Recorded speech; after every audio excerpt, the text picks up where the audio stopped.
bisa mewasiatkan kepada orang lain. Masih ada hadiahnya? Habis antum. Habis nanti ya. Antum datang lagi, panitia minta sama panitia nanti. Baik. Tapi anak nggak enak jamaah, anak kasih antum cincin anak udah. Kasihkan kepada beliau jamaah. Barakallahu fikum. Baik. Enggak mahal cincinnya jamaah. Anak juga dikasih orang masalahnya. Barakallahu fikum. Iya. Karena sodakoh ini amalan yang tidak butuh waktu panjang. Nggak butuh waktu panjang. Antum perlu ngomong sodakoh itu berapa detik sih? Tadi dikatakan bisa wasiat. Dia mengatakan mobil itu kirim ke yayasan yatim piatu. Berapa menit dia ngomong jamaah? Dikit. Dia mengatakan kepada anak, sepertiga harta abah. Abah wakafkan ya. Bisa dia ngomong gitu jamaah. Tapi kalau sholat, dia harus sambil wudhu dulu. Berat bagi dia. Maka yang dia inginkan, sodakoh. Maka nih yang punya kelebihan harta tadi, usahakan sodakoh. Yang gak punya kelebihan harta, yang kau sodakoh. Dengan apa? Dengan tenagamu, dengan kekuatanmu, membantu orang lain. Itu banyak amal soleh di sana. Jadi intinya, di sisa umur ini, manfaatkan untuk beramal soleh. Apa saja. Dan amalan yang paling mudah, zikrullah. Ingat sama Allah. Ketika antum waktu luang, sudah manfaatkan. Baca subhanallah, walhamdulillah, baca la ilaha illallah, baca al-fatihah, baca qul huwallahu ahad. Baca apa saja yang bisa antum baca. Barakallahu fikum, di sini ada beberapa pertanyaan yang sudah masuk. Assalamualaikum Ustaz. Waalaikumsalam warahmatullahi wabarakatuh. Mohon doa dan nasihatnya. Baru berapa bulan ini saya berhijrah. Dan alhamdulillah mendapatkan hidayah sunnah. Tapi terkadang saya merasa gelisah dan takut dengan dosa-dosa saya. Masa lalu dan saya takut futur Ustaz. Bagaimana Ustaz supaya saya bisa istiqamah? Dan kenapa akhir-akhir ini saya merasa seperti mau meninggal? Mohon nasihat dan doanya Ustaz atas kegelisahan dan ketakutan saya ini. Barakallahu fiikum. Nah, mahibati fillah. Kekhawatiran dengan dosa itu wajar. Dan harus ada di diri kita. Takut kita sama dosa-dosa kita. Abdullah bin Mas'ud pernah mengatakan dulu di masa sahabat Nabi. Kita itu, para sahabat itu melihat dosa itu seperti kita berada di bawah gunung. Yang gunung itu akan longsor menimpa kita. Takut jemaah. Dan sekarang kalian berbuat dosa besar seperti lalat yang di hidung. Diginiin, terbang. Sebagian kita seperti itu. Meremehkan dosa. Oh gampang. Allah Ghafurur Rahim. Maka apa yang terjadi sama antum itu wajar. Bagaimana sekarang antum bertobat kepada Allah. Dengan taubatan nasuha. Allah itu yaghfirud dzunub jami'an. Allah mengampuni semua dosa. Asalkan kita bertobat. Antum ingat dengan dosa-dosa antum. Sampaikan kepada Allah penyesalan antum. Dan sampaikan kepada Allah, antum bertekad untuk tidak mengulangi. Dan tinggalkan dosa itu. Perbanyak amal soleh. Ganti kawan. Antum cari kawan-kawan yang baik. Antum kalau takut futur, ya. Futur itu akan datang. Karena imannya manusia tidak seperti iman malaikat. Malaikat itu kata Allah, la yafturun. Nggak ada futurnya malaikat. Ya sudah. Seperti itu. Tapi iman kita naik turun. Maka ketika antum takut dengan futur, yang antum harus lakukan berdoa. Minta sama Allah Azza wa Jal. Ya muqallibal qulub. Thabbit qalbi ala dinik. Ya musarrifal qulub. Sarrif qulubana ala ta'atik. Terus minta sama Allah subhanahu wa ta'ala. Berdoa. Ketika baca ihdinas siratal mustaqim. Antum hayati, antum sedang memohon hidayah kepada Allah subhanahu wa ta'ala. Bicara kegelisahan tadi.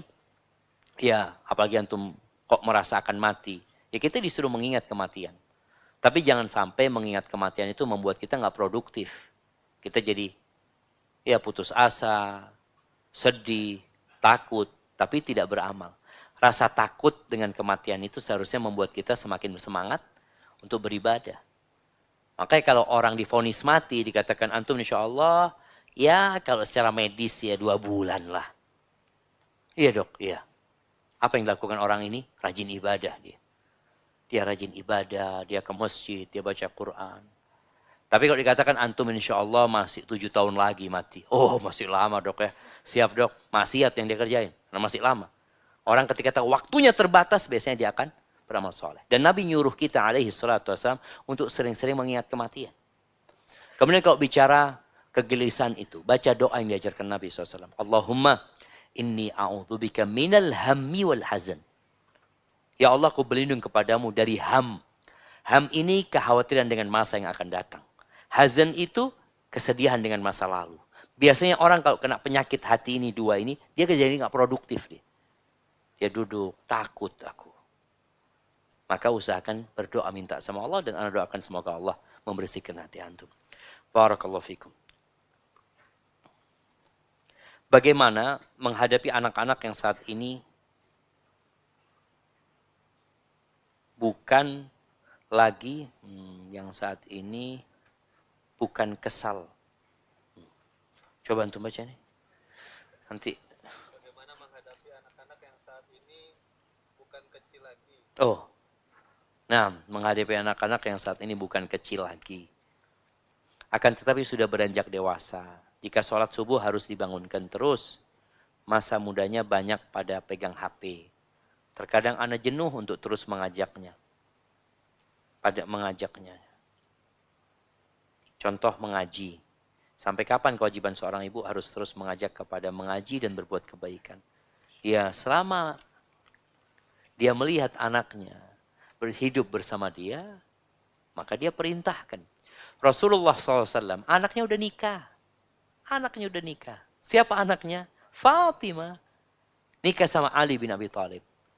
Itu bukan dibangunkan untuk sholat berjamaah. Tapi dibangunkan untuk sholat malam. Jadi ada tingkatannya beda. Mereka sudah nggak perlu lagi dibangunkan untuk sholat berjamaah. Tapi sholat malam, Nabi datang ke rumahnya Fatimah. Ala tusallian. Nggak sholat kalian. Dibangunkan sama Nabi SAW. Padahal mereka sudah menikah. Jadi sebenarnya tugas orang tua itu nggak pernah selesai. Kita melihat kemungkaran nggak boleh membiarkannya. Bukan hanya dari anak kita jemaah. Dari orang lain. Akan tetapi, ya kalau anak itu sudah besar, sudah dewasa, cara kita berbeda. Dengan ketika dia anak-anak. Kalau anak-anak, ya anak punya anak Yusuf namanya. Mudah-mudahan dijaga sama Allah dia. Kalau subuh itu, anak bangunin dia. Dia umur 7 tahun lah. Anak bangunin. Baba, Yusuf ngantuk, kata dia. Dia pegang itu bantalnya kasur. Kalau udah bangun, sholat, nggak ada masalah.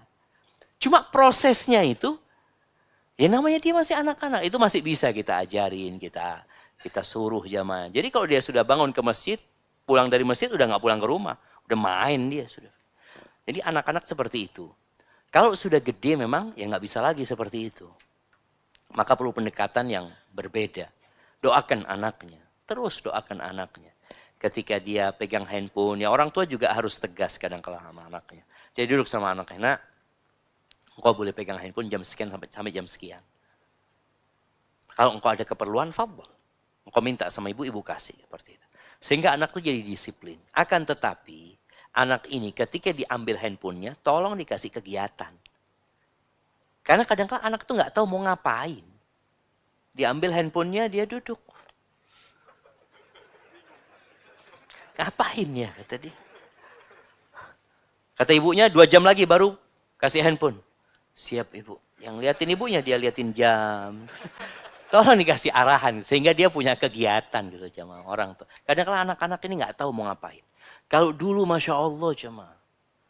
Anak kita, ya yang seumur anak ya. Atau yang di bawah anak sedikit. Bagaimana kita habis isya itu, biasanya habis sholat isya dari masjid. Itu main, apa ya, namanya banteng. Tahu? Benteng ya. Benteng. Yang di, aduh jamaah, itu lari. Sampai rumah teler itu sudah jamaah. Dan kita dulu dapat tugas, dari waktu SD anak ingat, kita dapat tugas. Tugas nyatet berita. Dunia dalam berita. Ya Allah, itu sudah miring-miring kita.